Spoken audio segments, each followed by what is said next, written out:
Every person has a choice to be rich or poor, to live a simple life or a life full of challenges and risks, to overwork or not, to spend time with friends, binging and gossiping, or to read books, gain knowledge, and sharpen your skills.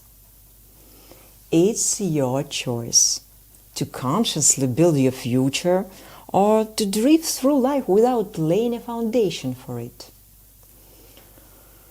I've lived a long life, and with every new year I realize how many things in this world I still don't know. And maybe even a whole lifetime isn't enough to gain all the knowledge I want, or to find answers to all my questions. The longer I live, the more discoveries I make. And as time seems to pass faster each year, I spend less time watching TV or socializing and more time taking care of my health and developing my mind. I want to underline an unpleasant truth that many young people don't want to accept. Your productive life has boundaries. The most productive years are between 25 and 45, not very long, but the most important period of your life.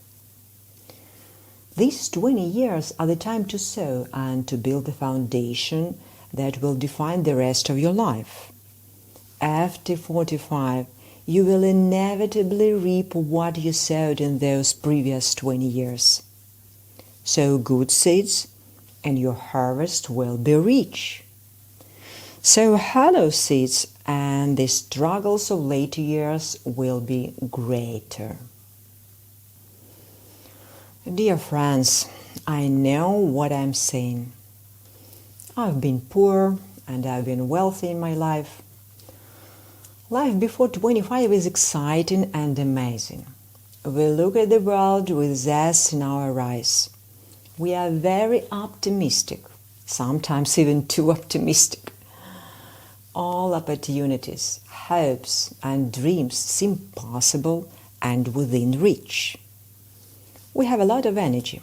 We dream more than we act. We have zest for life. We are sociable, open, and full of energy. First love, first disappointment.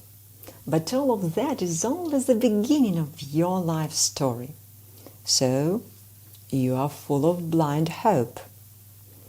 After 25, you begin to realize that life is not just a fun journey, but a series of challenges and struggles. What you had planned went down a different path. The world is changing, and you can find it hard to keep up. This is a turning point. If you have advantages such as a good education, skills, and social connections, you also face some disadvantages: modest living conditions, low income, and a strong desire to fall in love. Your hormones outweigh most of your desires. You can't help thinking about the boy or girl who broke your heart. You have too many material desires, but your possibilities are limited.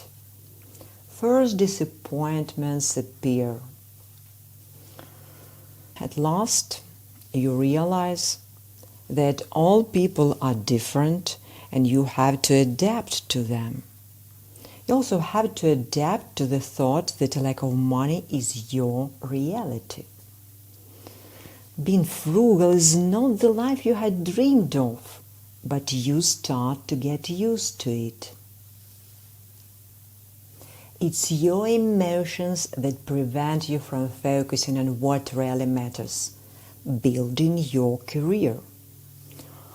Hormones are very strong at that time, and the struggle between feelings and career is one of the most difficult challenges.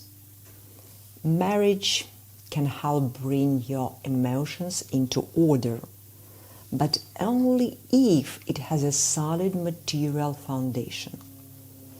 If it doesn't, everything can become even worse. I walked this path myself. First marriage, first disappointment, first struggle. Immature attraction leads to reckless actions, and that first mistake cost me years of suffering. I felt miserable and helpless. Do you have these feelings? Do you ever feel weak? Do you feel miserable and helpless? But you are not. What I've realized is that feelings are not facts. The fact is, you get stuck because circumstances make you feel weak. What I mean is that your husband, your parents, or your surroundings lower your self-esteem. That is the reason.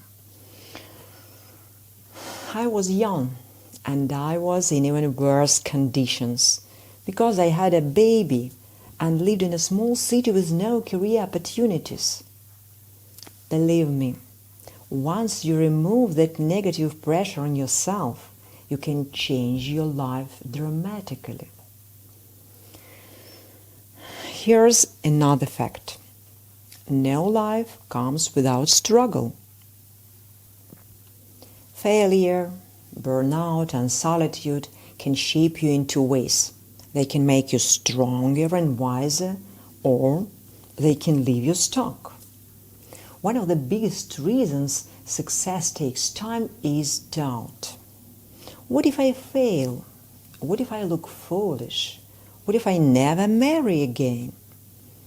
What if I'm ridiculed or disgraced? It feels painful, almost paralyzing. But believe me, over the years you develop immunity to failure and fear if you don't fall into self-pity. From my own experience, the moment I start pitying myself, I immediately feel a loss of energy. Stop self-pity. Self-pity is the worst way to spend your time. Be sure, wrong actions are better than inaction.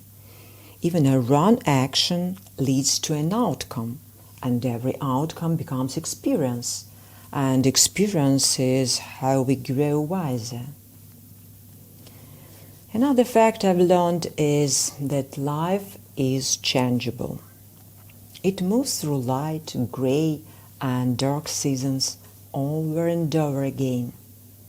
What feels stable today can disappear tomorrow, and what feels like a loss can later turn into a gift. I remember 10 years ago when I was struggling with my business, my older German partner and a close friend of mine said to me, "You don't know how bad it can really get yet." It felt as if he knew what was coming. Back then I was only struggling with competitors and high leasing costs. But today, those struggles seem almost ridiculous to me. So if you feel stuck, I'll repeat it to you. You don't know how bad it can really get yet. If you are under 45, be brave and take bold actions now. Later may be too late. If you are young, don't waste your life without purpose. If you live in a city with no opportunities, find a better place with more possibilities. If your marriage has failed, accept that fact. Don't convince yourself that your spouse will change. That will not happen. Remember, feelings are not facts. Accept only facts and take bold actions.